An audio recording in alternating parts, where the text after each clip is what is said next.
or hit your wellness goals. Fuel your fitness at GNC. The College Football Playoff Preview Show. This is why you came here. The whole nation will be watching. Oh, my! This is GNC Building a Winner. Ryan Day and Ohio State, right from the get-go in Columbus, they crushed Tennessee. It was a 42-17 win in the first ever home college football playoff game for the Buckeyes. Here's Ryan Day, Ohio State head coach, on that performance. I'm proud of our seniors for a lot of reasons. One, for the fact that they were able to finish their last game at Ohio Stadium with a win like that, and I'm also proud of the way that they responded. I told them in the locker room that, in life, you're going to be defined by the way you handle adversity in life, as a person, as a man, as a dad. And so, to see the way that they responded in this game, you can tell from the jump that they had a look in their eye that they were going to go win this game. Now, Rashad, Ohio State crushed Tennessee, and that's a really good win. I mean, obviously, we're talking Tennessee. That's a big-time SEC team, but let's not pretend like the pressure's off. Ryan Day still lost to Michigan, still didn't even get to appear in the Big Ten championship. It's great that they won a college football playoff game, but now they go to the Rose Bowl, and it's almost like, hey, the real work begins. Absolutely. And when you have one of the best rosters in all of college football and you're at Ohio State and your name is Ryan Day and you look at your history, there's a high expectation. And so there, no knock, Tennessee, I think had the best chance to win out of all the potential upsets of yesterday. However, Ohio State handled themselves very well. Now is on to the next. High expectations for you, especially because you lost to Michigan. It's still that stint. Well, Ryan Day and Ohio State, they're certainly not waiting on the sidelines looking to build a winner, and that, of course, is courtesy of GNC. He's Rashad Jennings. I'm Jonathan Zaslow. So in the Fiesta Bowl, you have number 3 Boise State, which will play their first ever college football playoff game in the 12-team format. And in the Peach Bowl, you have the Big 12 championship winner, that being the number 4 seed Arizona State. Do those two teams, Rashad, Boise State, Arizona State, do they need to win a college football playoff game to validate the season they've had? They don't need to. They want to exponentially put a exclamation mark on their great heroic seasons. First time college football playoffs, the Big 12 conference championship goes to Arizona State, leading them to a bye. Nobody saw that at the beginning of the season. The Mountain West conference championship, Boise State. Now, we could have saw them leading it and winning the conference. However, getting a first-round bye in the new 12 playoff college system. Hey, some people just know they could save hundreds on car insurance by checking Allstate first. Visit allstate.com or call a local agent for a quote that could save you hundreds. You're in good hands with Allstate. One-handed leaping interception at the 3-yard line. Who are we watching in the college football playoffs? Watch and learn. Watch and learn. Are you kidding me? This is the Allstate Player Check-In. All right, let's do it, Rashad. Coming up, we'll have the quarterfinals of your 12-team college football playoff. This is your college football playoff preview show. He's Rashad Jennings. I'm Jonathan Zaslow. So let's do a little game predictions here. We get things started New Year's Eve, the Fiesta Bowl. It's Penn State and Boise State, 7:30 p.m. Eastern Time on ESPN. You could also hear all the action on ESPN Radio as Mike Cousins and Max Starks have your call. Penn State coming off of a win over SMU. They crushed the Mustangs. Boise State well rested. What do we expect, Rashad? I expect run. I think this might be one of the quickest games as far as television is concerned, because we're going to see both teams run the football a lot. And I think the lead goes to Boise State. I think Boise State has a uphill battle, clearly going against the Mountaineers' defensive front. But Boise State's running back and their system and scheme is phenomenal. Give me the runner-up for Heisman to come out on top, Boise State. Boise State's only loss this year is at Oregon. So we'll all be able to focus on the Fiesta Bowl. We'll go to sleep. We will wake up on New Year's Day with a triple header of college football playoff action beginning at 1 p.m. Eastern on ESPN and ESPN Radio. The Peach Bowl featuring Texas coming off of a win over Clemson at home. College football playoff home game. They take on the Big 12 champion Arizona State, who won their final 6 games of the season, including the Big 12 championship. What are we expecting, Rashad? What I expect right here is a lot of great defense by Texas. I mean, they got one of the top 3 defenses in all of college football right now. And they're finding themselves on offense a lot, Zaz. A lot of offenses coming out of the Texans' offensive side of the ball right now. But Arizona State, I think they got Scatterboo, who's just breaking everybody's tackles. Listen, offensive coordinators over there, Arizona State, they draw up a play and they say, hey, look, Scatterboo, you get the ball, go right, make him miss, make him miss, make him miss, make him miss, and score. That's their strategy right now. Can that happen against Texas? I don't see it. I do not see it. But if they can get that ground game going in Arizona State, I think it could be trouble for Texas. But Anish Shroff and Andre Ware will have your call right here on ESPN Radio and the ESPN app. New Year's Day, 5 p.m. Eastern Time. Of course, we're talking about the Rose Bowl, Ohio State, Oregon. The Ducks have not lost a single game this year. Mark Kestisher and Kelly Stopper on the call on ESPN Radio. Who you got, Rashad? This is a good one, man. You know what? I'm a toss up. I think it could go either way.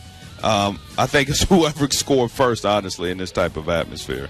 You can catch all the lines for all of these games on ESPN Bet. And finishing out the quarterfinals of the 12-team college football playoff, 8:45 p.m. Eastern, January 1st. It's Notre Dame and Georgia, the Sugar Bowl. Tom Hart and Jordan Rogers on the call right here on ESPN Radio and the ESPN app. For me, Rashad, this is the one, and it's apropos that it's the final game. This is the one that I'm looking forward to most.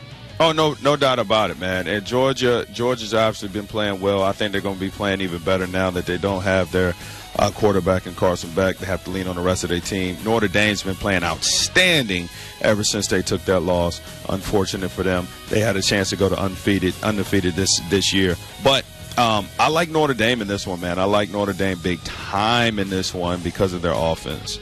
And that is the Sugar Bowl, 8:45 p.m. Eastern on ESPN and right here on ESPN Radio. Those are our 4 college football playoff quarterfinal matchups. ESPN Radio is presented by Progressive Insurance. Round out your protection with life, phone, and pet health insurance. Rashad will do this again when we have the semifinals set in the college football playoff. You've been listening to the college football playoff preview show right here on ESPN Radio and the ESPN app. Hey, it's Evan Cohen from Unsportsmanlike, and I just wanted to wish everyone a happy and healthy holiday and a happy new year. And a reminder to tune into Unsportsmanlike every weekday morning at 6 a.m. Eastern right here on ESPN Radio, ESPN2, and ESPNU.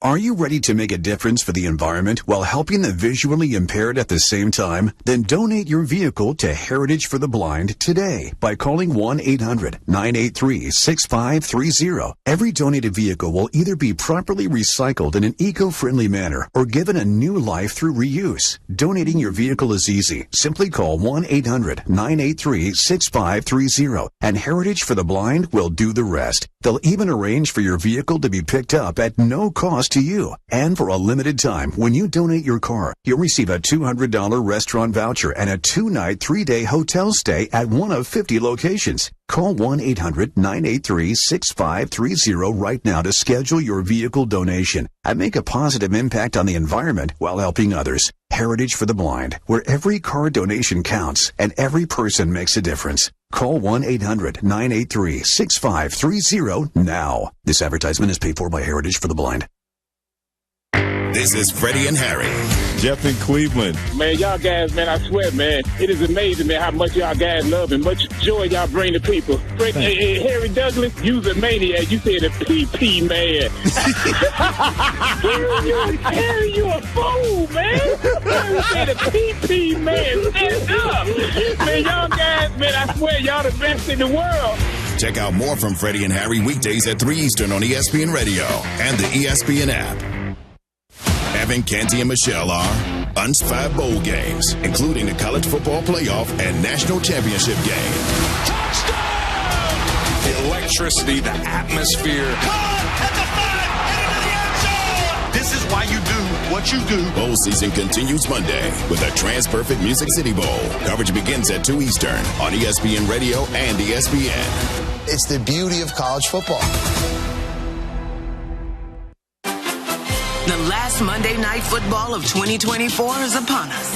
Jared Goff and the Lions are out for redemption as they head to San Francisco for an NFC Championship rematch. Who had that on the bingo card? Touchdown Lions! As Brock Purdy and the 49ers look to make a statement and take down Detroit once again. He's gone. Touchdown 49ers. Lions 49ers. Monday at 8 p.m. Eastern on ESPN and ABC. It's Harry Lyles Jr., today's host of the College Game Day podcast. On the latest episode, Pete Thamel, Heather Dinich, and I talk about the 12-team playoff and the games we're looking forward to in the quarterfinal. Tune into College Game Day wherever you get your podcasts. Which teams are making moves and which teams need to just flat out move? Your Saturday means I'm locked in and ready for First Take right here, Monday, 10 a.m. Eastern on ESPN.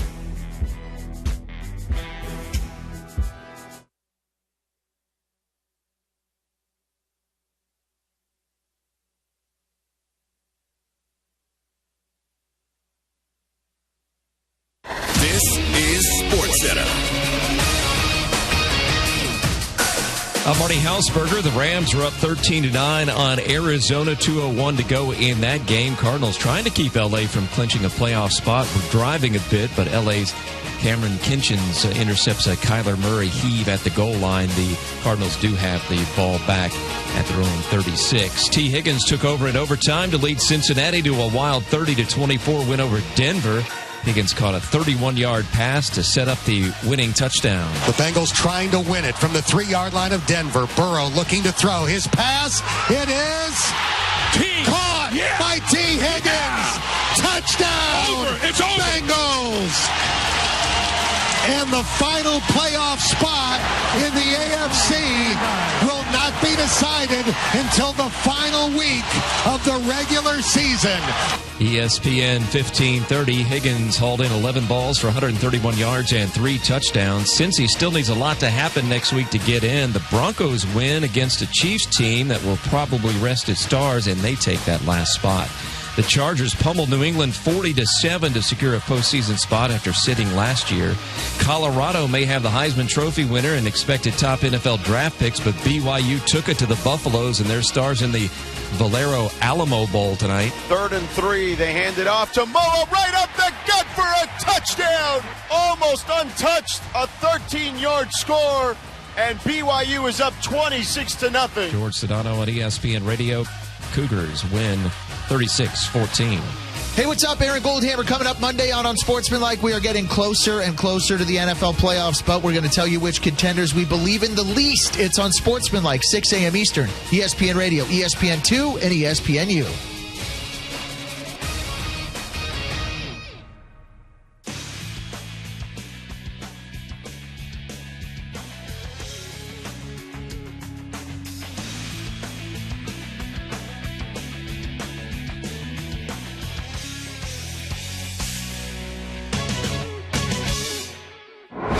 This is Game Night on ESPN Radio and on the ESPN app.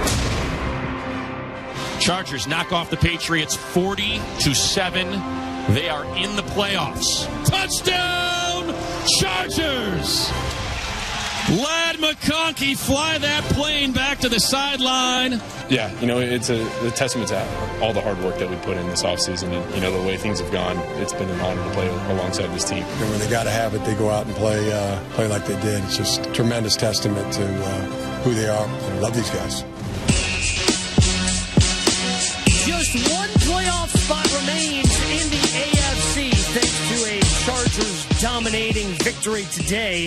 It is Game Night ESPN Radio. ESPN app, Sirius XM, Channel 80. ESPN Radio presented by Progressive Insurance. I'm Gabe Neitzel along with Harrison Sanford, and you can be a part of Game Night Nation. Dr. Pepper call in line. Call us 888-SAY-ESPN, 888-729-3776. ESPN Nation presented by Dr. Pepper. It's not college football season without the delicious taste of high school Dr. Pepper college football. It's a pepper thing. That audio that we just heard, courtesy of 98.7 Los Angeles. More on that in just a moment, because the Rams are trying to hold on right now against the Cardinals. 13-9 they lead as we approach a minute to go, but the Cardinals on the move just outside the red zone. And Harrison, I know you're paying attention to this one because of fantasy football playoffs. I know there's some people out there that were waiting on the injury report for James Conner. He went into the game questionable. He got the green light to go. There's belief he would have got the full workload because Trey Benson, the backup running back, was ruled out, and James Conner didn't finish the first quarter. It's been a brutal watch for fantasy football players that way, that's for sure. But as a football fan, hey, you want some drama, man, and that's what we're getting here. You know the Rams, they're close to clinching the NFC West. They still need to win this game and need to win next week against the Seahawks, but they need to get this one. We love some drama, and that's what Saturday NFL gave us. Yeah, it certainly did. And the first game that kicked off, even though it was a domination from the Los Angeles Chargers, they clinch a playoff berth, Harrison, and they're now 10-6 on the season. It's just the second time in the career of that we've seen for Justin Herbert that he's going to be in the postseason. Had a tremendous game today, 281 yards, 3 touchdowns to lead them to that 42-7 victory over the New England Patriots. The job that has been done by Jim Harbaugh this year, he's not. I don't think he's going to ultimately win Coach of the Year, but this just continues. This guy, wherever he goes, he's going to win. He's going to have success. And I thought it was going to take them probably a year before they got to this point. They had to lose a lot. They lost basically their entire receiving room. They lost their best offensive weapon other than Justin Herbert and Austin Eckler. Had to say goodbye to some defensive pieces as well. Doesn't matter for Jim Harbaugh. He comes in, double-digit wins. They're going to the postseason. And they look great. And the thing about the Chargers right now, they're getting better week to week. They got J.K. Dobbins back this week, and that was definitely help against the New England Patriots today, as he was part of the charge that led them. He had 76 yards his first game back coming off of the IR. But what I really like in my concern going into this season for the Chargers, as I initially started to watch them, the passing volume was so low for Justin Herbert. And I said, hey, guys, this is a at least a top 10 quarterback in the league. We're so used to him airing it out. And then because they were relying on J.K. Dobbins and that running game and ball control, time of possession type of style, I was worried if they would find the passing volume to really outscore teams when they needed to. Well, hello, Ladd McConkey, and hello, Justin Herbert, because over the past 2 weeks, Herbert's had over 280 passing yards. Ladd McConkey has looked like one of the best rookies in the NFL, one of the best players in the slot in terms of wide receiver position. This team, it has some duality to it now, and obviously with Jim Harbaugh as head coach, has a modicum of discipline that you'll need as well. I'm very impressed by what I've seen from them, and I'll tell you this, Gabe, they can go into any stadium. They can go into any stadium and win a playoff game. I would not be surprised. In my opinion, Herbert is that good, and they've opened up this offense to have some duality now. They're scary. Speaking of Justin Herbert, he was talking about that team's playoff berth after the game at his press conference. Yeah, it's a testament to all the hard work that we put in this offseason, and the way things have gone, it's been an honor to play alongside this team, and we had a huge opportunity tonight, and we went out and took it.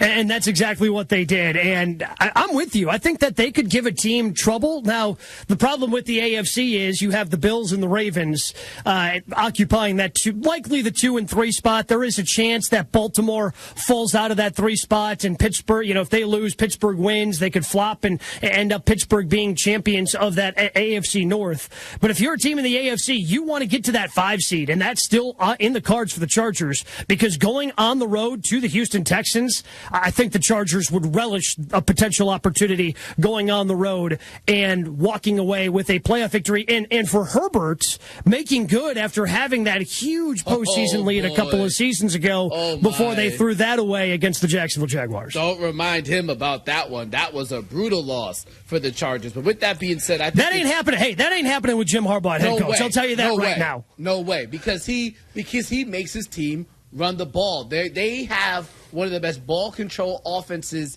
in the NFL, and I think that's the key to why they've been so successful. Now, their defensive numbers were impressive to start the season, and then we've kind of seen them tail off a bit, giving up 27 points to the Denver Broncos a couple of weeks ago.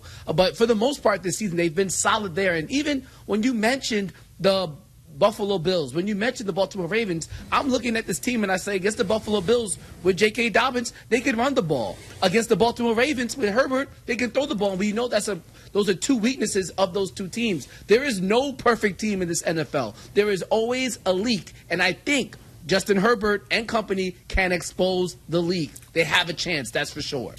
Quick update on that Rams-Cardinals game. There appeared to be an interception by the Rams. However, it is, which would seal the game, by the way, but it is under further review. We'll continue to update you on that. Just finish the game. You just don't want to see any more potential Marvin Harrison Jr.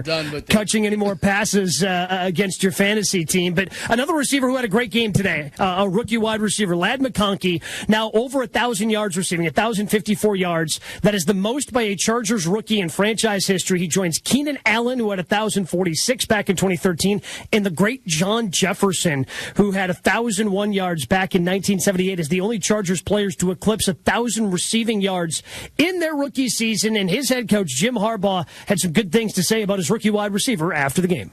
He's been an incredible teammate. I mean, he's been humble and hungry, from day one. He's a mighty man. He's a football player. Great to see him. There's been a lot of great receivers, in Chargers history to set the rookie receiving record. Just phenomenal. Yeah, and he's been a big part of their success, as you mentioned, as they try to, be one of these teams that is going to be a force to be reckoned with. Again, tough to do in the AFC because I think there is a line of demarcation after the Bills, after the Ravens. But, again, you have a quarterback like that, a head coach like that. You are not to be taken lightly, even if you are going on the road. You got a quarterback, you have a chance. That's what the NFL is about. And Justin Herbert, in my opinion, is one of those guys. We also have to remember that Will Dissly, their tight end, was able to come back after missing the past 2 games as well. So they're getting a target back in him. And if they can just hold, I know Ladd McConkey is great, but if there are other guys can just hold on to the ball, this offense can be even more dynamic. Heard it during the broadcast today. They are one of the worst teams in terms of drops in the NFL. Over 25 drops so far this season. They hold on to the ball. They're able to run the ball. With that defense making plays with Bosa and Derwin James, anybody is liable to take a loss to them. They're that good in my opinion. The interception has been upheld in the Rams-Cardinals game. The only issue is the intercepting player slid out of the end zone and into the field of play. So the ball is down at the 1-yard line, and the Rams are trying to quarterback sneak their way into having a little bit of space and forcing the Cardinals to use their final timeouts and avoid any sort of situation where there's a safety, and then they got to kick it back to the Cardinals. So it seems to be over, Harrison, but it's not quite all over in that game against the Rams as they try to pick up their 10th win of the season. An ugly game, but it would be a good win for the Rams to get to 10-6. Shout out to the Arizona Cardinals because they got eliminated from the playoffs last week in an inexcusable loss in Carolina, but they came to fight today under Jonathan Gannon. James Conner, despite the injury, tried to make it out there. Good fight from them. This game should be over, but as you pointed out with the Rams, the job, in the words of Kobe Bryant, job not done. They still got to hit the Seahawks next week. Seahawks, who are very disappointing in their 6-3 win over the Bears on Thursday. I don't even want to get. We don't need to talk about that. Don't get me started. No, we don't need to talk about that. They don't want us talking about that. The NFL doesn't want us talking about that. I think everybody's just best served if we forget what happened on Thursday night this week. ESPN. It was from Christmas Day to Thursday Night Football. There were some duds, and then the NFL said, "All right, guys, we got you. We got you covered today." Well, yeah, we got a great game in overtime earlier. We'll talk about that in a second. But first, ESPN Radio presented by Progressive Insurance. What do your home and auto have in common?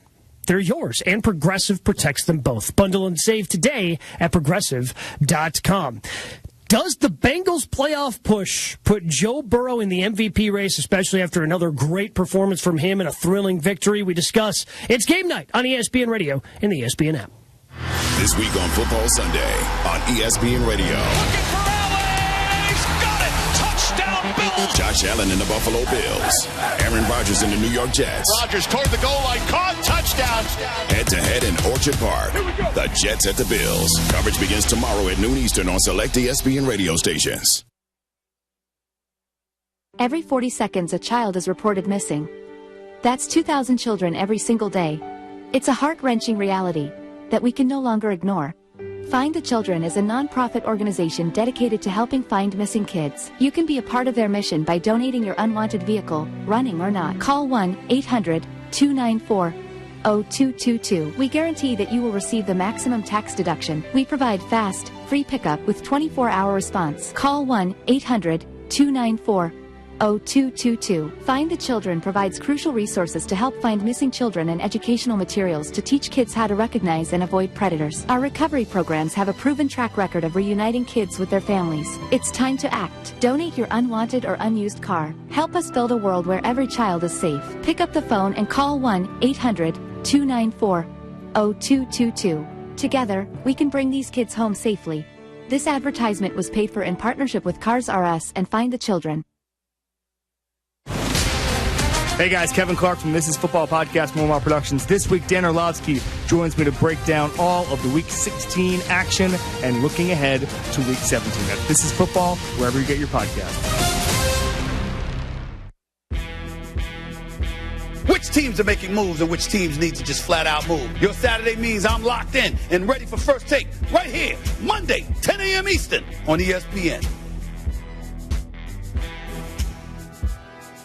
You could just watch ESPN, but why not tap in? Tap into all your sports in one spot with the ESPN app. Tap into articles, analysis, and content with ESPN Plus. Tap into who's who and who should be in your lineup with ESPN Fantasy. What a monster week we saw. Tap into every, all the, and never miss the breaking news. Because once you tap in, you're tapped in. ESPN. Bam! Amber and Ian.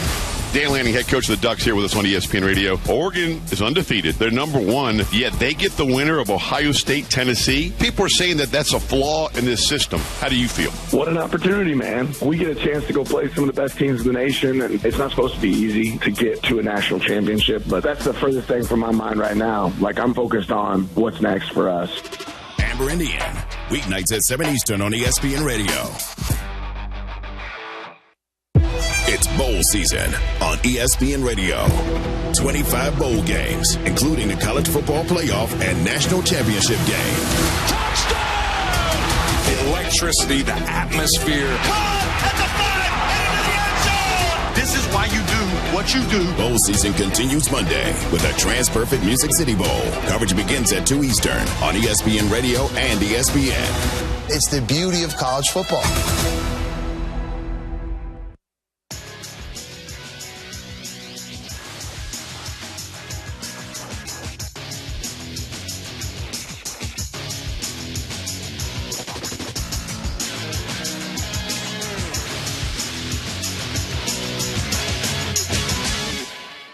The Cincinnati Bengals are still alive. Burrow looking to throw his pass. It is caught by T. Higgins.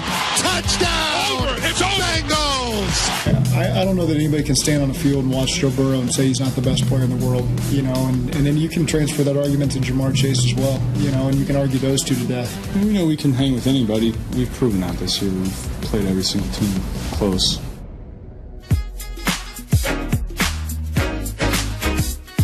Audio courtesy ESPN 1530. Bengals win an overtime thriller I'm Gabe Neitzel along with Harrison Sanford on Game Night, ESPN Radio, and the ESPN app. Before we get to the Bengals, it has gone finally in Los Angeles. The Rams hold on to defeat the Cardinals. 13-9 is the final there. Rams now have double-digit wins on the season as they sit at 10-6. But the Bengals are the story of the day, Harrison, because they were 4-8 and left for dead.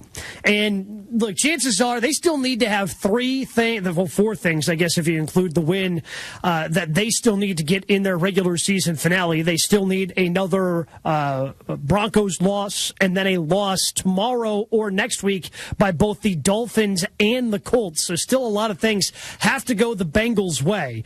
But Joe Burrow, you just heard it there from Zach Taylor. I mean, he has been playing phenomenal football. 7th career game with 400 pass yards, ties Patrick Mahomes, Dak Prescott, and Dan Marino for the most such games for a player's first 5 seasons in NFL history. Burrow's been phenomenal. Does he deserve to be in the MVP conversation with Lamar Jackson and Josh Allen? He deserves to be in the conversation. By sheer number of the stats, 39 touchdowns, only 8 interceptions, over 4,000 passing yards, leading the NFL, 4,229. For sure, he deserves to be in the conversation. But no way, no how could he actually be the MVP. It would be a disservice to the most valuable player award for anybody to get it who isn't on a playoff team. Point blank, period. I know. I could almost agree with Zach Taylor. He very well might be the best quarterback in the NFL. Unfortunately for him, the team didn't play well in the beginning of the season. The defense has been a shell of what we used to know it over the previous seasons, if you compare it to what we've seen so far this year. You're not in the playoffs. You're disqualified from winning. You're not disqualified from the conversation, but you're disqualified from winning. And another thing that was brought up by Zach Taylor, he mentioned that Jamar Chase might be the best football player in the world. Well, excuse me, if you have the best wide receiver in the world, right? I'm sure that helps you look as good as you are, even if you go to Lamar Jackson. Lamar Jackson has Derrick Henry, who many could argue is the best running back in the NFL, if not number 1, no worse than number 2, right behind Saquon Barkley. That's why I look at Josh Allen. I thought it from the beginning of the season, and I'm planting my flag every week by week.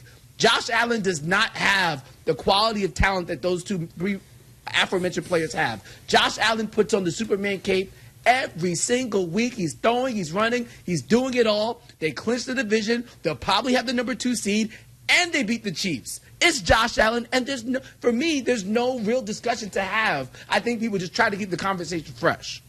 I mean, Lamar's having an unbelievable year. For a 2-time MVP to have his best passing season of his career certainly deserves to be in the conversation. But I can't even look if Joe Burrow if you want to put Joe Burrow in the MVP conversation, fine. But don't. I can't do if they make the playoffs, maybe he should win it. I can't do that because guess what?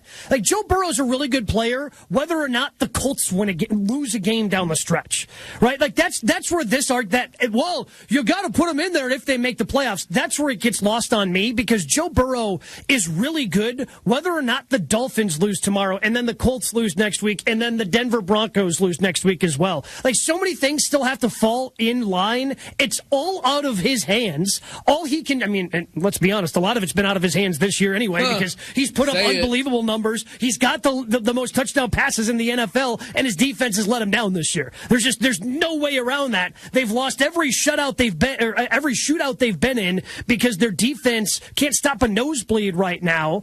And look, Joe Burrow's really good, but I don't subscribe to this. Well, if they make the playoffs, I think he's got an interesting case because no, man, like if this was a win and in situation for Joe Burrow in Cincinnati next week, I could maybe see it.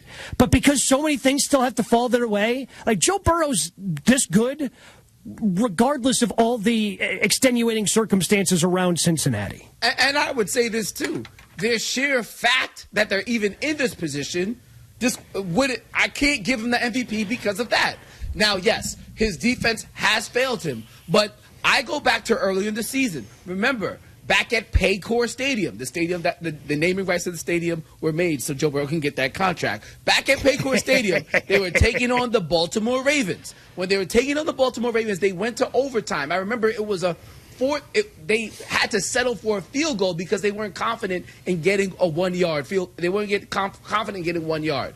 Evan McPherson misses the field goal. Bengals go out and win. There's been some times during this season, yes, Joe Burrow's been great, but there are some wins that have been left on the table. And that one sticks out in my mind, obviously, because it was against the Baltimore Ravens. He's been great, but again, if you're in this predicament, the one you're in now, where we're seeing the Broncos in the playoffs, where we're seeing the Chargers in the playoffs, where we're seeing the Pittsburgh Steelers in the playoffs, and the Bengals are scrapping to get in, need help to get in, nah, I'm sorry, can't do it. I can admit Joe Burrow might be the best quarterback in the league, or one of the best, for sure, undoubtedly, and he could be in the conversation, but he absolutely cannot win the MVP award. No way. And look, I mean, it's when they've stepped up to tougher competition, they just haven't been able to come through, and almost didn't come through today. This is the first playoff team that they've beaten. Or potential, I guess I can't say a playoff team because the Broncos aren't in officially, but they are holding that, they're occupying that number 7 spot. They are a team that is a playoff caliber team, and it's the only playoff caliber team that they've beaten this year. I mean, and the road to this 4-game winning streak, they've beaten the Cowboys, Titans, Browns, and now the Broncos. I mean, 3 teams that have been eliminated for a long time. I'm saying that I don't think it's a guarantee they beat the Steelers on the road next week. They just lost 44-38. That's a team we just watched struggle to score points with Russell Wilson, and going to the point where after they played on Christmas, well, I mean, okay, what's going on with the Steelers? What's going on? No, last time they played, they gave them 44 points. The Steelers put up 44 on Cincinnati in Cincinnati. So with this whole Bengal thing, it's been entertaining. And if they get in, like, that's a team Buffalo is hoping, sitting there in the number 2, they don't have to see Joe Burrow come to Orchard Park in a couple of weeks to kick off the postseason. They'd much rather see Denver or Miami or Indianapolis. But at the same time, I don't think it's a foregone conclusion that the first leg of the 4 things that they need to happens next week, because this defense just is going to give up a bunch of points. It's a shame. It's a shame when I look at this Bengals thing, because at the end of the day, I don't think they make it. I think the Chiefs are going to lay down. The Broncos will probably still end up getting in as they take on the Chiefs next week. But I will say this. I thought this was the season for the Bengals to capitalize. Remember, last year they had a bad record, so the way the NFL adjusts the schedules, if you're one of the lower seeds in the division, you get a easier schedule. I thought that was going to be a factor. And then you look at the fact that Jamar Chase is out for money, T. Higgins is out for money. I thought this was going to be their best chance potentially in this shortened Joe Burrow window to get into the playoffs, maybe get to AFC Championship, maybe get back to the Super Bowl. But it does not look like it's going to happen, unfortunately. The defense is part of the reason. The slow start to the season is part of the reason. And it's all unfortunate because I don't know if they're even able to bring back T. Higgins next year. Yeah. And they better be ready to pay Jamar Chase. That's for sure. I think I look at the Bengals the same way I look at Alabama missing out on the college football playoff. Like, yeah, you're really good. You probably would have scared some people, but don't lose 24-3. Like, you can't open up the season with a loss to the New England Patriots. You are one of the 3 wins that the Patriots have had all season long. Like, you just can't do that. You can't do it. And so if you would have won that game, your chances of making the postseason a whole heck of a lot higher. So I don't feel sorry for you. I don't feel sorry for Zach Taylor or Joe Burrow or Jamar Chase, because you scored 10 points in that game. You scored 10 points against a Patriots team that we know is not any good. We're going to continue to talk about the Bengals with Ben Baby, ESPN NFL Nation Bengals reporter next. It's Game Night on ESPN Radio. Hey, it's your resident Super Bowl champ, Chris Canty from Unsportsmanlike, and I just want to wish everyone a happy and healthy holiday season. And Happy New Year. And reminder, tune in to Unsportsmanlike every weekday morning, starting at 6, right here on ESPN Radio, ESPN2, and ESPNU. If you have ever thought about remodeling your bathroom but were worried it would take too long or cost too much, then stop worrying. Right now, Jacuzzi Bath Remodel has designed a collection of high-quality custom products and perfected the one-day remodeling experience so you can enjoy your new bathroom faster than ever before. It's a worry-free bath remodel from the most trusted brand name in the business, Jacuzzi.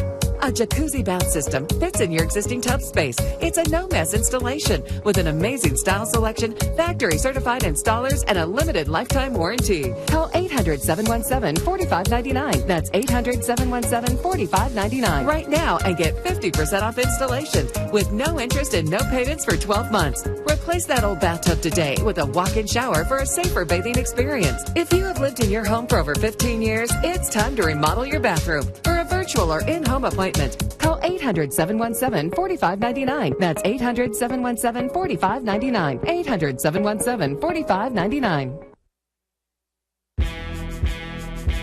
Which teams are making moves and which teams need to just flat out move? Your Saturday means I'm locked in and ready for First Take right here, Monday, 10 a.m. Eastern on ESPN.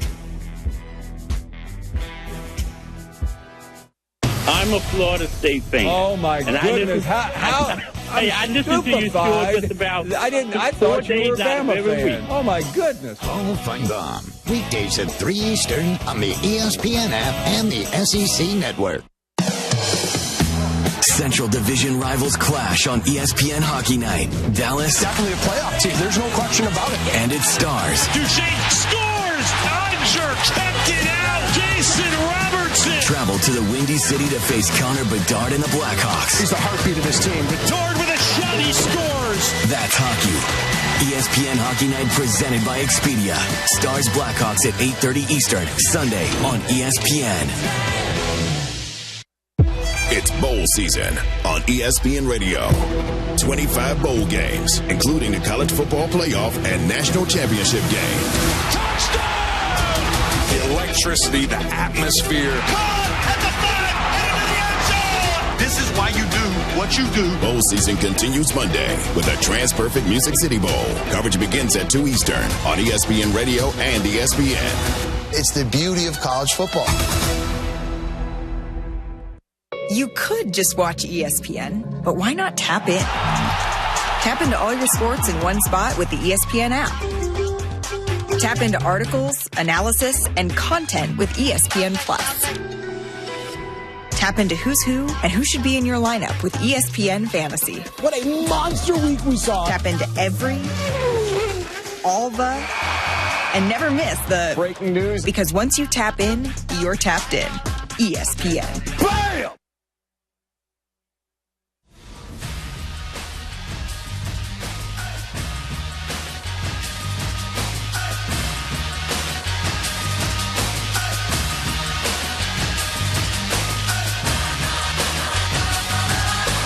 This is SportsCenter.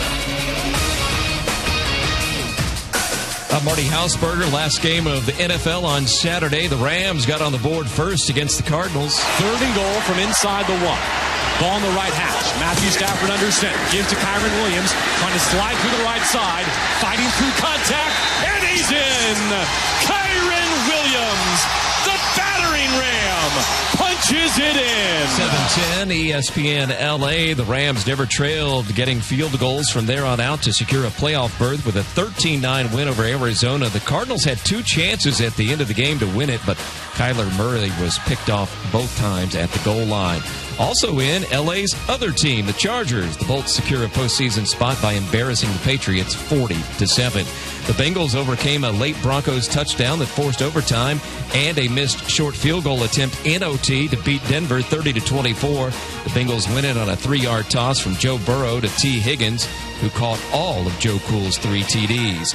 8 players, 5 from East Carolina and 3 from North Carolina State, tossed for fighting in the waning minutes of the Military Bowl, won by the Pirates 26-21.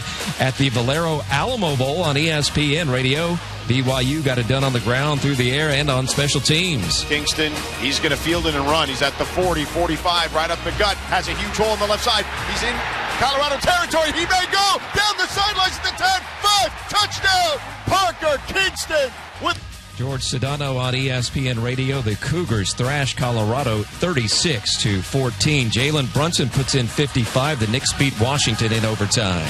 Hey, what's up? Aaron Goldhammer here, and coming up Monday on Sportsmanlike, we're going to get you set for the quarterfinals of the college football playoff, which teams are going to be advancing and who is going home. It's on Sportsmanlike, 6 a.m. Eastern, ESPN Radio, ESPN2, and ESPNU.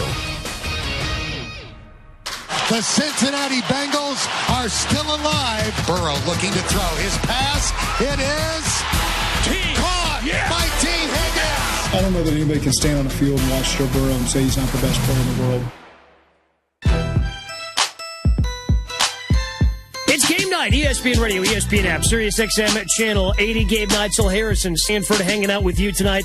And as always, ESPN Radio is presented by Progressive Insurance. It was a wild game earlier tonight. The Bengals survive in overtime, 30-24 over the Broncos to keep their playoff hopes alive. And ESPN NFL Nation Bengals reporter Ben Baby joins us right now to help us break down the game, Ben. And when Cade York joinked that 33-yarder off the upright in overtime, did you think that the Bengals season was over? Yeah, I'll be honest. I thought the Bengals season was over like 3 weeks ago, so anything surprising. And it's funny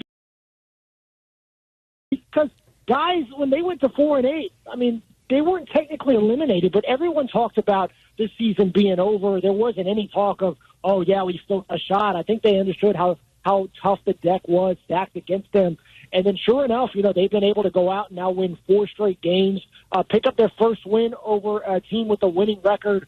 And to do it in this kind of manner, definitely unexpected. But the Bengals feel like they're still in the playoff chase, but they know they need a lot of help in Week 18. Zach Taylor made some questionable decisions, in my opinion, Ben, when it came down to going for it on multiple fourth downs. And then towards the end of regulation, there's a situation where they could have ran out the clock and kicked the game-winning field goal. Instead, they scored the touchdown. What did Zach Taylor have to say about some of the time management concerns that a lot of people were having towards the game? Yeah, I think that this year they've been aggressive on fourth downs. We've seen it be successful in various spots. And when you look at it, the fourth down in the fourth quarter that they went on ultimately was very crucial because getting 7 points in that situation ended up being a reason why that game went to overtime in the first place, and the Broncos didn't win it down the stretch. But in terms of what happened when Chase Brown got hurt at the 1-yard line, Chase said he was trying to slide there at the end, and that's when he sprained his ankle.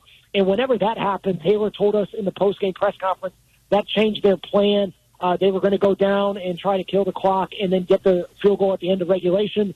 But then when they had to burn a timeout, that kind of changed what they were going to do from there on out. So that injury kind of predicated that late-game situation. And then I asked them after the Cade York missed it, I said, was there any thought about, we're kicking the field goal again? And he kind of smiled and said, we won, so I don't have to answer that question. So I think that made his decision there at the end. Goodness. Ben Baby, ESPN NFL Nation Bengals reporter joining us here on Game Night, ESPN Radio and the ESPN app, along with Harrison Stanford. I'm Gabe Neitzel. Is this the best football you've seen Joe Burrow play? Absolutely, without a doubt. I actually kind of told him that on the side on Friday. And I said, watching him this year, you can definitely tell. I think some players – you'll see it. I think people talk about wanting to be great, and Joe, week in and week out, I think definitely this year you've seen him really pursue that and really be about that. And, for him to play through the wrist injury, which a lot of people did not know, even him, didn't know how he was going to look coming off that. No pitcher, no quarterback he could find coming back from that. Took some big hits tonight dealing with the knee issue. He hung in there and he made the conscious decision that, he was going to have to take some hits, hold on to the ball, but to try to get some extra time against a very good Denver front. I believe he was sacked, I want to say, around 6 or 7 times tonight. But he did what they needed to do, and guys in the locker room feel like he's played at an MVP caliber. And when you look at his numbers, quite frankly, I thought earlier in his career he probably did not. I think the height probably was a little over what he produced on the field. This year, there's no question about it. 3rd in QBR going into this game. 1st in touchdowns thrown, 1st in passing yards in the league. And tonight, he's one of the main reasons why the Bengals were able to keep those playoff hopes alive. There is some chatter about Joe Burrow being the MVP if the team makes it to the playoffs. But in order for that to happen, they would also need the Denver Broncos to lose next week against the Kansas City Chiefs. Unfortunately, it doesn't seem like the Kansas City Chiefs are going to be bringing their full starters for that matchup. Was there any chatter about the Chiefs and what their plans might be going forward, and maybe any egging on of their rivals to do the job and give them a chance? Yeah, no, there was no talk about that. And it's not just them. They need Miami to lose at least once and Indianapolis to lose once. And I think that knowing all of that is why a few weeks ago, nobody's really talking about it. But then over the last couple of weeks, I've heard more players coming and talking to me about it. And, coming into this game, I said on SportsCenter this morning, Andre Josebach told me that everybody knows kind of what's at stake going into this one. But on top of playing for the playoffs, they're playing for pride as well. And now, with that shot going into Week 18, I think, if everyone's being honest in that locker room, I didn't think they thought this would be possible to close the season out. Talking with Ben Baby, ESPN NFL Nation Bengals reporter, as the Bengals keep their playoff hopes alive in overtime earlier tonight. 30-24 over the Denver Broncos. It's game night on ESPN Radio. Gabe Neitzel, Harrison Sanford with you tonight. T. Higgins had an unbelievable game. 11 catches, 131 yards, 3 touchdowns. Are they going to do whatever it takes to make sure he is still a member of this team next year? Or do they decide that money's better well spent over on the defensive side of the football? Yeah, it's really interesting because, a few weeks ago when the Bengals beat the Cowboys, Joe Burrow said he's really confident they're going to do what it takes to get T back. And I asked him out his locker after the game, after his press conference, he was very confident privately as well. And then tonight was interesting. Burrow, when I asked him, could you envision this offense without T? He said, we've had games out there where T hasn't been there. And then T at his locker after the game said that he knows that this could have been his last game in Cincinnati. He said he hopes not. He hopes that they can find a way to make it work.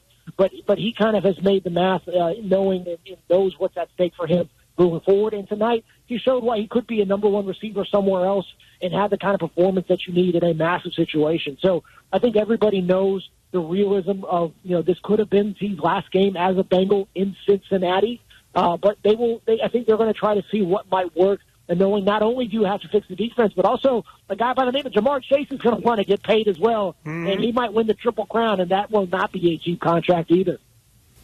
Ben, if you look at what has happened this year so far for the Bengals, more than likely they still missed the playoffs regardless of how well they played offensively. I wonder, and maybe you have some intel here, do you think Zach Taylor will survive if this team does not make the playoffs, considering how poor the team has started the year yet again?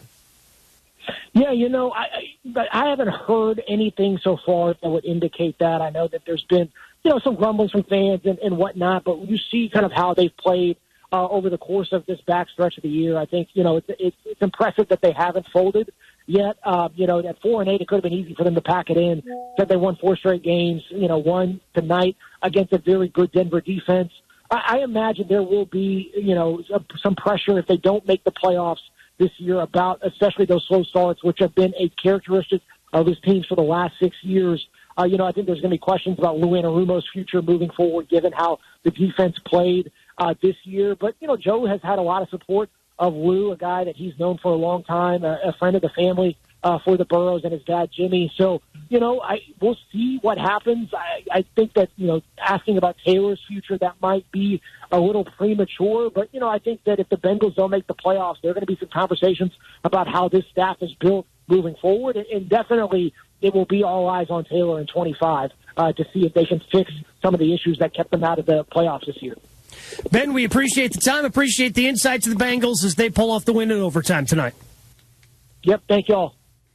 Ben Baby, ESPN NFL Nation Bengals reporter, joining us here on Gabe Night, along with Harrison Sanford. I'm Gabe Neitzel. And I'm not going to lie, Harrison, watching that game, I thought when Cade York doinked that ball off the upright, I thought that was it, because all the Broncos needed was a tie.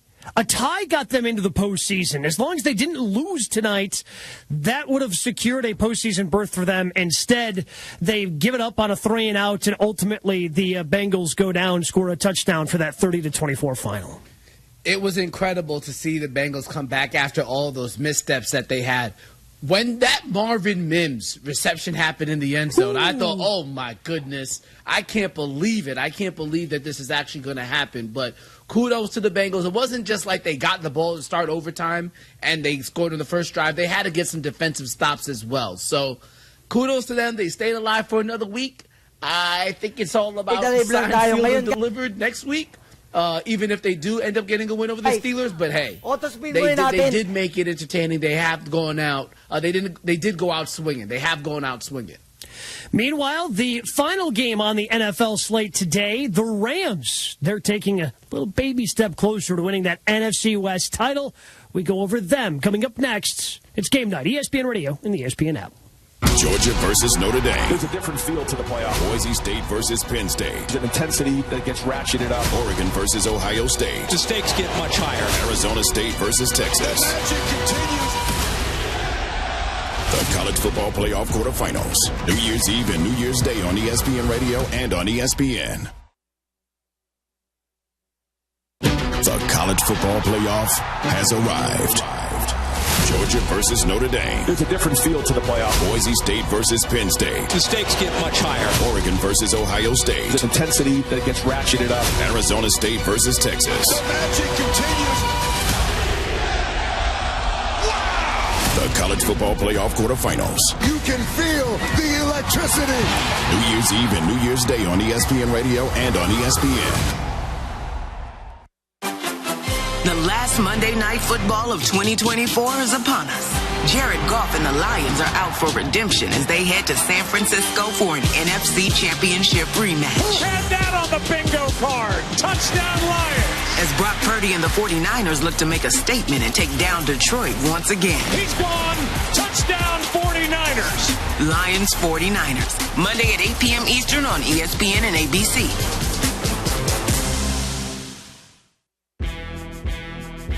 Which teams are making moves and which teams need to just flat out move? Your Saturday means I'm locked in and ready for First Take right here, Monday, 10 a.m. Eastern on ESPN. You could just watch ESPN, but why not tap in? Tap into all your sports in one spot with the ESPN app. Tap into articles, analysis, and content with ESPN Plus. Tap into who's who and who should be in your lineup with ESPN Fantasy. What a monster week we saw. Tap into every, all the, and never miss the breaking news. Because once you tap in, you're tapped in. ESPN. Bam! On the latest episode of Numbers on the Board, we talked about the Sacramento Kings firing Mike Brown and what that could mean for the organization. And lastly, we gave our dream playoff scenarios. Who matches up against who? Will it go 7? Find out that and more wherever you get your podcast.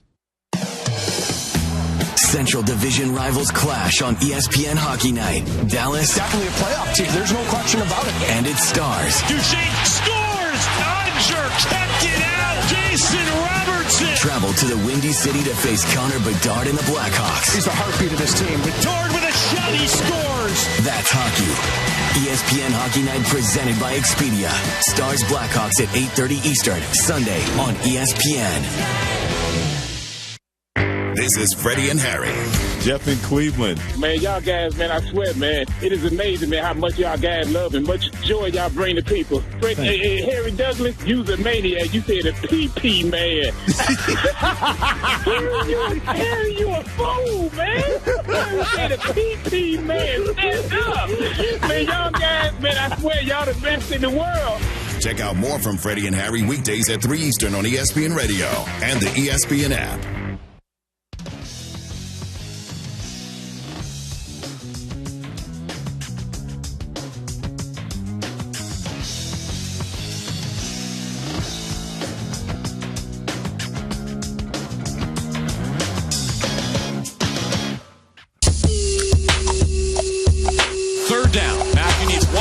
He puts a knee down. He's got it. The Rams win. 13-9. They defeat the Arizona Cardinals on the back of consecutive interceptions at or in the end zone. The first by Cam Kitchens, the second by Ahkello Witherspoon. The Los Angeles Rams have won 5 in a row for the first time since their Super Bowl season of 2021. Sounds like on 710 ESPN LA. It's Game Night, ESPN Radio and the ESPN app. I'm Gabe Neitzel along with Harrison Stanford. ESPN Radio presented by Progressive Insurance. Progressive offers a great price and round-the-clock protection when bundling home and auto. It's one of those rare times where you could save money and get something great. Bundled today at Progressive.com. There is still a chance that the Rams could wrap up the NFC West and their playoff berth, Harrison, by the end of this week. So after the win, and by the way, if you want all of this information, ESPN.com, the place to go, up to date on all the clinching scenarios and the possibilities of teams making the playoffs. And they have it right now with the Rams has a 99.9% chance to make the postseason. Rams need 3+ wins from the following teams to clinch the NFC West, because this would be the strength of victory tiebreaker. Vikings, Bills, Niners, Commanders, Browns. If 3 of those 5 teams win, the remainder of the games coming up tomorrow, Harrison, they would end up winning the NFC West, and next week's game would be completely irrelevant between the Rams and Seahawks. Had the Rams lost, it would have been a winner-take-all scenario next week for the NFC West, but instead, the Rams very much now in control of that division at 10-6.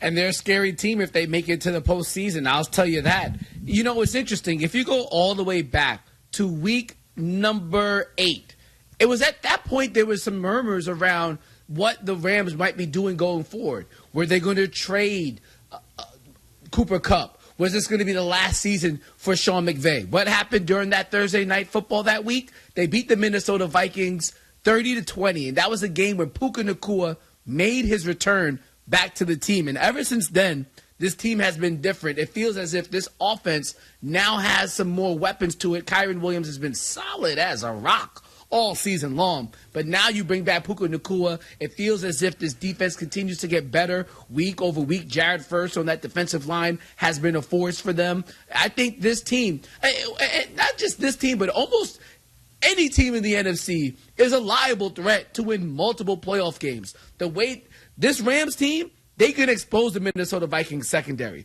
just like they can expose the Detroit Lions secondary. They're a live threat to win any in many situations in this NFC playoffs. Matthew Stafford, I would not deny him. Sean McVay, you better not mess around with him either. It's going to be a fun situation for them. They just have to they still obviously should finish the job next week against the Seahawks to really feel as if they're going to be on the right path.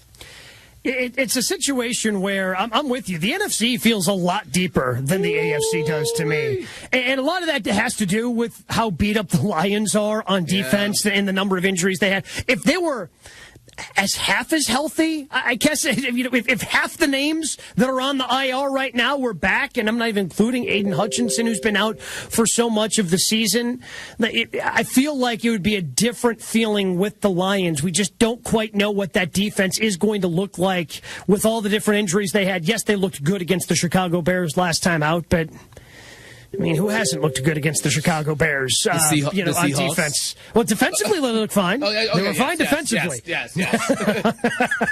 But I think everybody's still trying to figure out what the Lions are going to look like. Certainly, the Eagles, to me, are the most complete team in the NFC. They've got a pretty good defense, a lot of weapons on that offense. But as we saw last week against the Commanders, there are certain things that you can also do to take advantage of them. There's no perfect team in the NFL. I think that's what's going to make this postseason so good. And I think this is where coaching is really going to come into a factor, and just straight up execution. Because I could look at every single team in the NFC and I could tell you how they can be beat. It's just a matter of if that team can execute that game plan that's going to allow them to be successful. Like, for example, we talked about the Rams, and you go back to their win earlier this season against the Minnesota Vikings. Minnesota Vikings, bottom 5 in terms of passing yards allowed. What happens if Matthew Stafford goes into Minnesota and gets a 10-point lead in the first half? Does that take the Minnesota Vikings out of the game script? Same thing now with the Detroit Lions. They are so reliant on the blitz. Aaron Glenn, top 5 blitz percentage ever since Aiden Hutchinson has gone to the IR and been done for the rest of the regular season. What happens if you go against a Jordan Love, or any other quarterback that could potentially break down that blitz and take advantage of that with the dink and dunk game with the screens to the running back? Any team is liable to get beat. I'm super excited for the playoffs. It's going to be a fun one. Here's the problem with what you just said, Harrison. Hit me. I mean, it's just you make it seem like now the Chiefs. I know you didn't say this, but when I hear you say, "Man, it's wide open. It's going to come down to coaching, and it's going to," that just means the Chiefs are winning the whole thing again, right? That just means the Chiefs are winning the whole thing. If it's that wide open and it comes down to who's your coach and who's your quarterback, well, guess what? The Chiefs are in. And by the way, I think the Chiefs are in a great spot anyway, having the bye in the AFC, and they're going to be number one. They're not going to have to go through the Ravens and Bills. They're going to have to go through the Ravens or the Bills, who will have to go to Kansas City. Which again, I look at those three teams at the top of the AFC, and I would take those three over the field. I don't know if there are a combination of three teams I would take over the field in the NFC, because there are some good teams, but they do have the flaws. Like you pointed out, with Minnesota, who knows what Sam Darnold's like in the postseason? He's never played in a playoff game.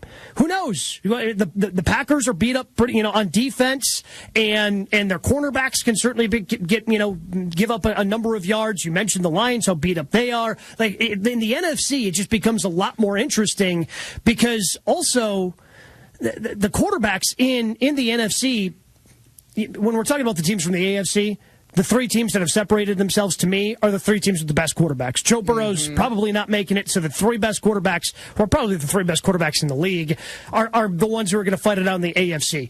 To me, the quarterback play, and there's been some really good quarterback play in the NFC, it's just so much closer between Goff and what Sam Darnold has done, and Jalen Hurts and Jordan Love, and then you've got a guy like Stafford who's been there, who's done that. It's just so wide open, and Daniels, who's never played in a playoff game, but he's so dangerous. He's going to be the offensive rookie of the year. I feel like the quarterback play is so much tighter in the NFC, which makes it that much more interesting when you start trying to figure out who's going to represent that conference in New Orleans in the middle of February. I feel like the only quarterback that you wouldn't have confidence in winning a game probably is going to be Michael Penix. And we're not even sure if they're going to make the playoffs, because they could very well lose to the Commanders on Sunday Night Football, and Baker Mayfield and the Tampa Bay Buccaneers find their way back into that seat. And obviously Baker Mayfield has a modicum of history in the playoffs. So nothing is safe in the NFL, in that NFC. It's going to make it fascinating. And if Baker gets in, Baker's as dangerous as any of them. Now, I don't think Baker's dangerous over the course of 3 games for the Buccaneers to reach a Super Bowl,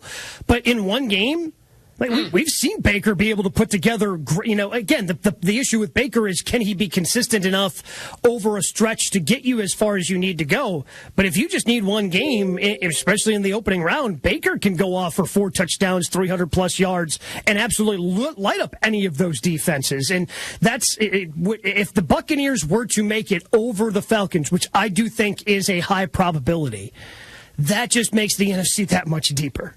What a shame, speaking of the Falcons, what a shame that Kirk Cousins, with the team on the brink of fighting for the playoffs, actually had to get sat for a rookie quarterback.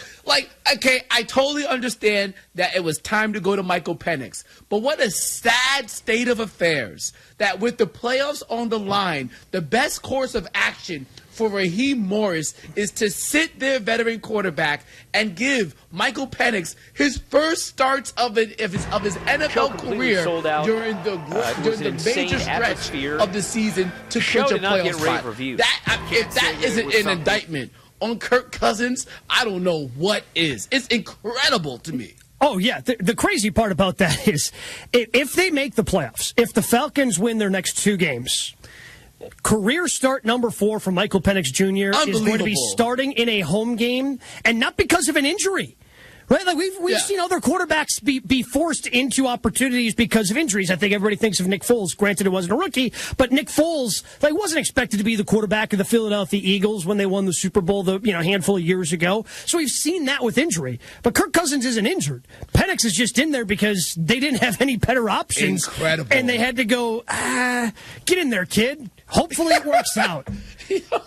Hopefully you're better than the tenured veteran that we just paid big bank to in the offseason. I know it's one game, but he was. I know you were playing the Giants, but it's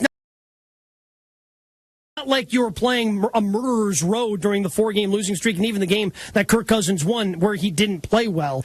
To me, that was certainly the right decision. We hear from the Rams after the win next. It's Game Night on ESPN Radio. Hey, it's Evan Cohen from Unsportsmanlike, and I just wanted to wish everyone a happy and healthy holiday and a happy new year. And a reminder to tune into Unsportsmanlike every weekday morning at 6 a.m. Eastern right here on ESPN Radio, ESPN2, and ESPNU. Individuals and businesses with tax problems, listen carefully. Do you feel like you're losing control of your finances? If you owe over $10,000 in back taxes or have unfiled tax returns, we can help you take back control. The IRS is the largest and most aggressive collection agency in the world, and they can seize your bank accounts, garnish your paycheck, close your business, and file criminal charges. Take control of your tax problem now by calling the experts at U.S. Tax Shield and take advantage of the Fresh Start program and new laws that may allow us to negotiate a settlement for the lowest amount possible. Our team of tax attorneys and enrolled agents can stop collections and get you protected so you can take control of your financial future. U.S. Tax Shield offers a price protection guaranteed quote to get you protected today. U.S. Tax Shield is A+ rated with the Better Business Bureau, so call now. 800-687-5192. That's 800-687-5192. U.S. Tax Shield. 800-687-5192.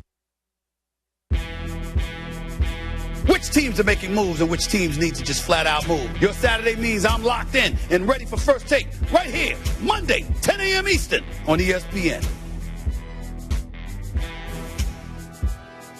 It's Larry from Shelby, previously on the Paul Feinbaum Show. Jim is next for